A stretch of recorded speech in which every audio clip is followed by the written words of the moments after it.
الحمد لله نحمده ونصلي على رسوله الكريم أما بعد فأعوذ بالله من الشيطان الرجيم بسم الله الرحمن الرحيم قال النبي صلى الله عليه وسلم تحروا ليلة القدر في الوتر من العشر الأواخر من رمضان رواه بخاری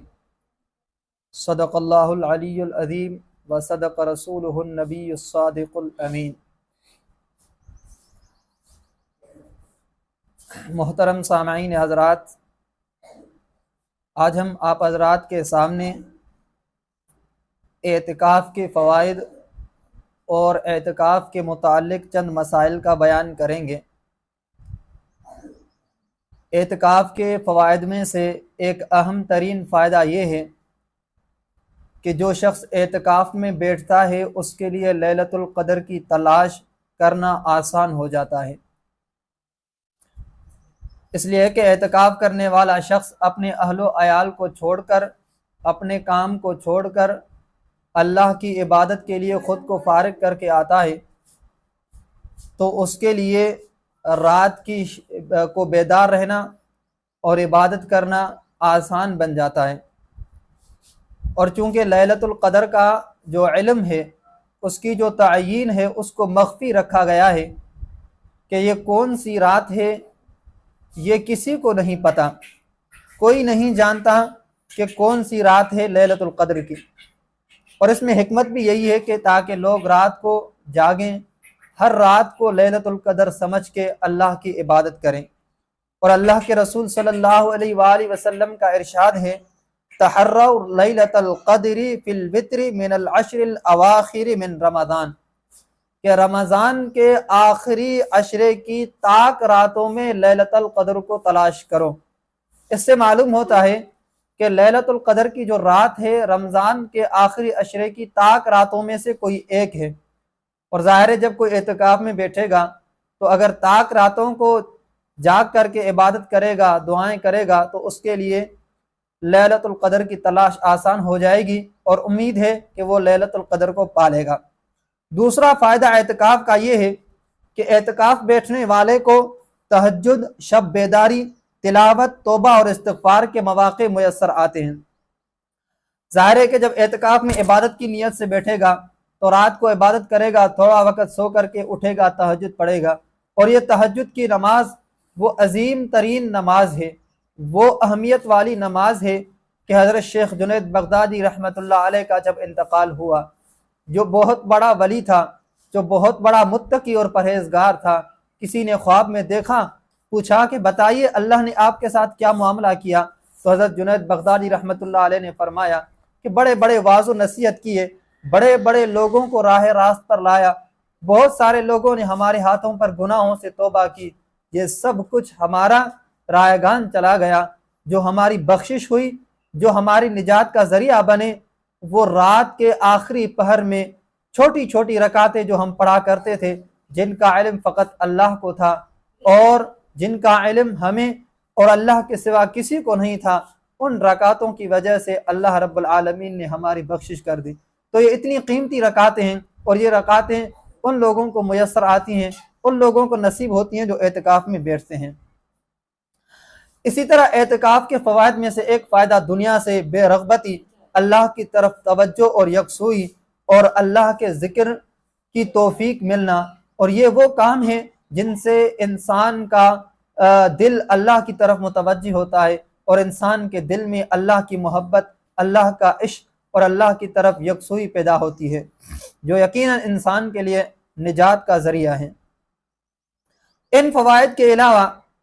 ایک فائدہ انسان کو یہ حاصل ہوتا ہے کہ مسجد کے ساتھ انسان کی محبت اور مسجد کے ساتھ انسیت انسان کی بڑھتی ہے، جو یقیناً اللہ رب العزت کے محبوب گھر ہیں۔ حدیث میں آتا ہے، اللہ کے رسول صلی اللہ علیہ وسلم نے فرمایا، احب البلاد الی اللہ مساجدها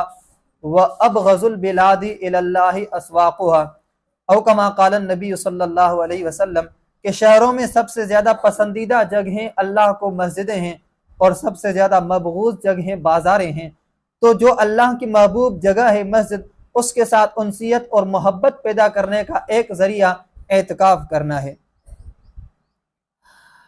اسی طرح اعتکاف کرنے والے کو ایک فائدہ یہ حاصل ہوتا ہے کہ وہ فضول باتیں کرنے سے، نفسانی خواہشات سے اور گناہوں کے ارتکاب سے بچا رہتا ہے، اس لیے کہ مسجد ایک ایسی جگہ ہے جو احترام اور ادب کی جگہ ہے، جہاں پر انسان جانے کے بعد اللہ کی طرف متوجہ رہتا ہے اور اللہ کا خوف اس کے دل میں پیدا ہوتا ہے، اور یہی اللہ کا خوف ہے جو انسان کو گناہوں سے باز رکھتا ہے، جو انسان کو نفسانی خواہشات سے باز رکھتا ہے، جو انسان کو فضول باتیں کرنے سے محفوظ رکھتا ہے۔ اور یہ ساری باتیں، فضول باتوں سے بچنا، نفسانی خواہشات کو کچلنا اور گناہوں سے بچنا، یہ ایسے کام ہیں کہ جن کی وجہ سے انسان اللہ کا ولی، متقی اور پرہیزگار بن جاتا ہے۔ آپ کسی اللہ والے کے ہاتھ پر بیعت کریں گے تو اللہ کا ولی آپ سے یہی بیعت لے گا کہ آپ زیادہ بات مت کریں، آپ اپنی زبان کو کنٹرول کریں، زیادہ باتیں نہ کریں، اس لیے کہ زیادہ باتیں کرنے والا تقوی سے محروم ہو جاتا ہے، اور جو باتیں کم کرتے ہیں اللہ ان کو تقوی عطا فرماتے ہیں، اور وہ اس عمل کی وجہ سے اللہ کے ولی بن جاتے ہیں۔ اسی طرح اعتکاف کے فوائد میں سے ایک اہم ترین فائدہ یہ ہے کہ اللہ کے نیک لوگوں کی صحبت نصیب ہوتی ہے، کیونکہ مسجد اللہ کا گھر ہے، جو مسجد میں آتے ہیں وہ نیک لوگ ہوتے ہیں، ان کی طبیعت میں، ان کی مزاج میں اللہ نے نیکی رکھی ہوئی ہوتی ہے، وہ مسجدوں میں آتے ہیں، اور مسجد میں اعتکاف کرنے کی بدولت انسان کو ان کی صحبت میسر آتی ہے، اور صحبت صالح ترا صالح کند، صحبت طالع ترا طالع کند، کہ نیکوں کی صحبت انسان کو نیک بناتی ہے، بروں کی صحبت انسان کو برا بناتی ہے، تو یہ صحبت بھی انسان کو میسر آتی ہے اعتکاف کی بدولت۔ اس لیے انسان کو ان تمام فوائد کو ملحوظ خاطر رکھتے ہوئے اعتکاف کرنا چاہیے، تاکہ انسان اپنی زندگی کو تبدیل کر سکے، اپنی زندگی کو شریعت کے سانچے میں ڈھالنے کا جو ہے موقع اللہ نے عطا کیا ہے، اس سے فائدہ اٹھا لے۔ اب ہم اعتکاف کے چند اہم ترین مسائل کی طرف آتے ہیں، تو جان لو اعتکاف کے لیے سب سے اہم ترین مسئلہ نیت کا ہے، اس لیے کہ اعمال کا دار و مدار نیت پر ہے۔ انما الاعمال بالنیات، صحیح ترین حدیث ہے کہ اعمال کا دار و مدار نیت پر ہے، لہذا اعتکاف کے لیے نیت بہت بڑی اہمیت رکھتی ہے، بلکہ ہر عمل کے لیے، جو بھی نیکی کا کام ہے، جو بھی ثواب کا کام ہے، اس کے لیے نیت اہمیت رکھتی ہے۔ بغیر نیت کے کوئی بھی کام ثواب کا باعث نہیں بنتا۔ اعتکاف کی نیت کس طرح کرنی چاہیے؟ تو اعتکاف کی نیت بندہ اپنے دل میں یہ خیال کرے کہ میں سنت اعتکاف کا ارادہ کر رہا ہوں، میں سنت اعتکاف کرنے کا ارادہ کر رہا ہوں، اور سنت اعتکاف کرنے کے لیے 10 دن تک مسجد میں ٹھہرا رہوں گا۔ اس طرح دل میں ارادہ کرنے سے ہی انسان کی نیت بن جائے گی۔ زبان سے اگر الفاظ کہہ دیے تو بہتر ہے، نہ بھی کہے تو کوئی حرج نہیں ہے۔ نیت کے حوالے سے دوسری بات یہ انسان کو ملحوظ رکھنی چاہیے کہ 20ویں روزے کے دن سورج غروب ہونے سے پہلے نیت کر لینی چاہیے، تاکہ جب سورج غروب ہو تو وہ اعتکاف کی حالت میں ہو۔ اگر سورج غروب ہو گیا، ابھی تک اس نے نیت نہیں کی، سورج غروب ہونے کے بعد اگر وہ نیت کرے گا تو اس کی نیت کا کوئی اعتبار نہیں ہوگا، اب وہ اعتکاف سنت اعتکاف نہیں کہلائے گا، اب وہ نفلی اعتکاف ہوگا۔ دوسری بات کہ اعتکاف کے لیے کون سی جگہ ہونی چاہیے، تو مرد حضرات کے لیے تو اعتکاف مسجد میں ہی ہوگا، مسجد کے علاوہ کسی اور جگہ اعتکاف نہیں ہوگا، کیونکہ قرآن مجید میں اللہ نے فرمایا وَأَنْتُمْ عَاكِفُونَ فِي الْمَسَاجِدِ، اس حال میں کہ تم مسجدوں میں اعتکاف کرنے والے ہو، جہاں پر اللہ نے مساجد کی قید لگائی ہے، لہذا مردوں کے لیے اعتکاف صرف مسجد میں ہی ہوگا، مسجد کے علاوہ کسی اور جگہ اعتکاف نہیں ہوگا۔ البتہ عورتوں کے لیے گھر میں کوئی خاص جگہ جس کو وہ اعتکاف کے لیے خاص کر دیں، نماز کے لیے خاص کر دیں، اور ذکر و اذکار اور تلاوت کے لیے خاص کر دیں، وہاں پر عورتیں اعتکاف کر سکتی ہیں۔ مسجد کے حوالے سے ایک بات جو انسان کو ہمیشہ یاد رکھنی چاہیے بالخصوص معتکفین حضرات کو، وہ ہیں مسجد کی حدود۔ شرعی حدود مسجد کی کیا ہیں؟ اعتکاف کرنے والے کو پہلے سے اس بات کا اہتمام کرنا چاہیے کہ مسجد کی شرعی حدود کو یاد کر لے، کیونکہ اس میں ذرا سی بھی کوتاہی کرنے سے اعتکاف فاسد ہو جائے گا اور جو ثواب ملنا تھا اس سے انسان محروم ہو جائے گا۔ مسجد کی شرعی حدود وہ ہیں، ویسے تو پورا جو مسجد کا احاطہ ہے وہ مسجد کہلاتا ہے، لیکن شرعی حدود مسجد کی وہ ہیں جہاں پر نماز پڑھی جاتی ہے، جہاں پر چپل پہن کر چلنا جائز نہیں ہے، جہاں پر حالت جنابت میں چلنا جائز نہیں ہے، وہ مسجد کا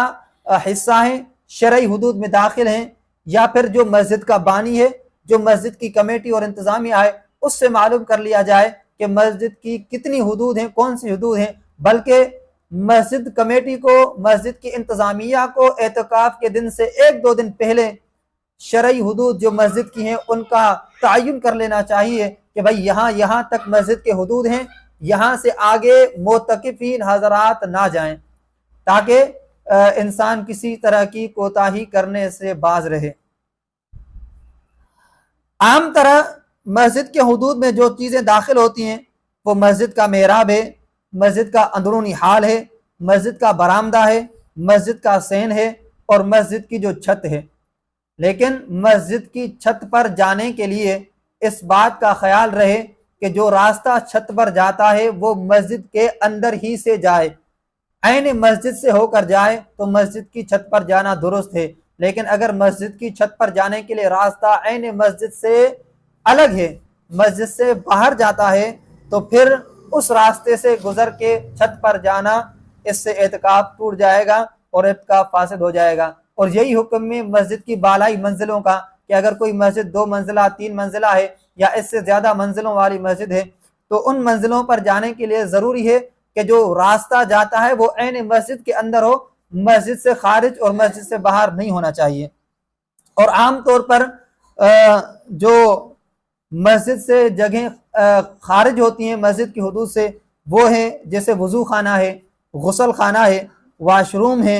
اور چپل اتارنے کی جو جگہیں ہیں، اور مسجد کے 2 دروازے ہیں جہاں پر لوگ چپل اتارتے ہیں، جو سیڑھیاں وغیرہ ہوتی ہیں، یہ مسجد کے حدود سے خارج ہوا کرتے ہیں۔ اس لیے معتکفین حضرات کو ایسی جگہوں پر جانے سے بالکل اجتناب کرنا چاہیے تاکہ ان کا اعتکاف فاسد نہ ہو۔ اسی طرح ایک اہم مسئلہ اعتکاف کے لیے یہ ہے کہ اکثر لوگ پوچھا کرتے ہیں کہ آیا اعتکاف کی حالت میں لوگ چادریں اوڑھ کر رکھیں یا چادر کا ایک حلقہ بناتے ہیں پھر اسی کے اندر بیٹھے رہتے ہیں؟ تو بہتر ہے اس طرح بنانا چاہیے۔ اگر کوئی نہیں بناتا چادروں کا حلقہ تو بھی اس میں کوئی حرج نہیں ہے۔ اور اسی طرح اعتکاف کرنے والے کے لیے ہر وقت اپنے چہرے کو ڈھانپ کے رکھنا، شریعت میں اس کا بھی کوئی ثبوت نہیں ہے،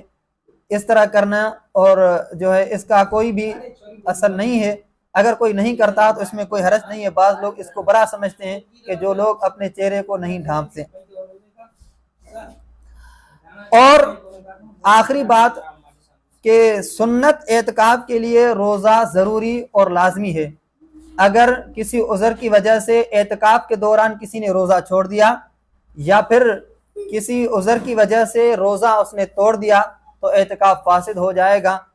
اب اس اعتکاف کو دوبارہ قضا کرنا لازم ہو جائے گا۔ بقیہ جتنے بھی مسائل ہیں مزید انشاءاللہ بعد میں بیان کریں گے۔ اللہ تعالیٰ سے دعا ہے اللہ تعالیٰ ہمیں ان باتوں پر عمل کرنے کی توفیق نصیب فرمائے۔